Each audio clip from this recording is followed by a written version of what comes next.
Second বার চা খেয়ে একটু ফ্রেশ হয়েই আমরা রওনা হয়ে গেলাম আগ্রার উদ্দেশ্যে। কুসুম সরোবর থেকে এই ঘন্টা দুয়েক মতো লাগবে আগ্রা পৌঁছাতে। নন্দনার ম্যাগি খেয়ে পেট ভরা, আর আমাদের তো লাঞ্চ খাওয়ার পর খিদেই পায়নি, শুধু চা তেষ্টা পেয়েছিল। তাই এখন ডিরেক্ট ডিনার খাবো।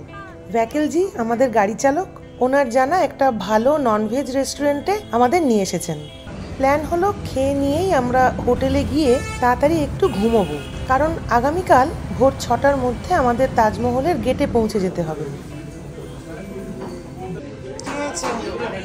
টায়ার্ড তাকানো যাবে? একটু টায়ার্ড লুক, টায়ার্ড লুক না রাগি লুক বুঝতে পারছি না। টায়ার্ড থেকে রাগি হয়ে গেছে মুখটা একটু, মানে এখন ওকে ভিডিও করেছি।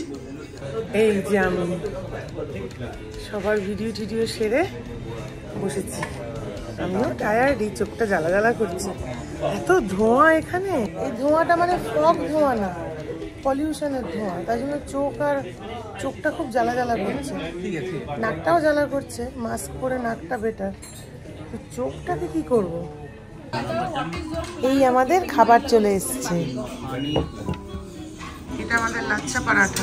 এইটা ছিল সেরা, বাইরেটা একটু কুরকুরে আর ভেতরটা নরম।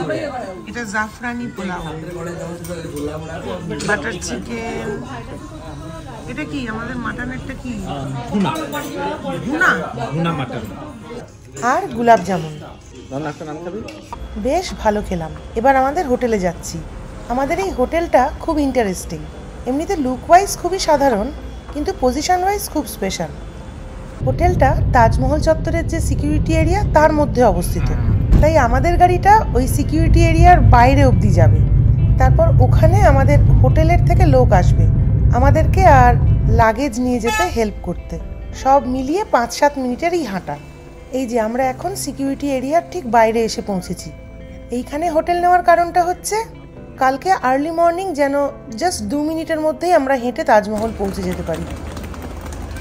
এই আমরা তাজমহলে যাওয়ার জন্য যে সিকিউরিটি স্টার্ট হয় যে জায়গাটা, সেই এরিয়াটার মধ্যে আমাদের হোটেলটা। আমরা অলমোস্ট তাজমহলেই রাতেবেলা থাকতে যাচ্ছি, অলমোস্ট মানে এই রাস্তা দিয়েই আর কি, মানে এরপর আর গাড়ি ঢোকে না। আমাদের হোটেলটা এই জায়গার মধ্যে বলে এই সিকিউরিটির বাইরে আমাদের গাড়ি আমাদের নামিয়ে দিল গাড়ি থেকে। লাগেজ নিয়ে আমাদের একটুখানি হেঁটে হেঁটে যেতে হবে হোটেলে, কারণ এখানে এই কিছু স্পেশাল পারমিটওয়ালা গাড়ি ছাড়া ঢোকে না। এই যে আমাদের হোটেল থেকে আবার একজনকে পাঠিয়েছে যে আমাদের একটু হেল্প করছে আমাদের লাগেজের জন্য। দারুণ লাগছে।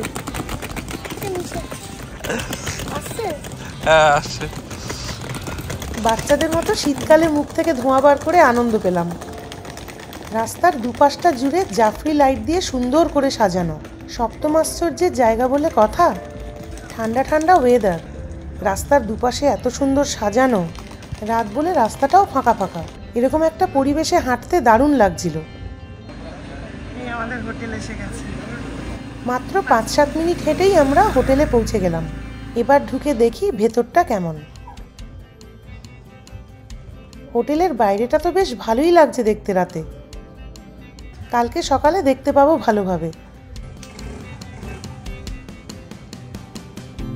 এইগুলো সব আমাদের সুটকেস, অফিসের বাইরে রাখা হয়েছে। বাবা কোথায়? নন্দনা। আর এখানে দেব আর Nandana check in formalities complete করছে। আমরা রুমে ঢুকে গেছি। ছোট্টর ওপর ভালোই। এখন আমাদের শুধু একটা বিছানা চাই ঘুমানোর জন্য। চলো, গুড নাইট। আজকে এখানেই শেষ করছি। তোমরা সবাই ভালো থেকো, সুস্থ থেকো। নেক্সট এপিসোডে আবার দেখা হচ্ছে ভোরবেলা তাজমহলের গেটে। টাটা।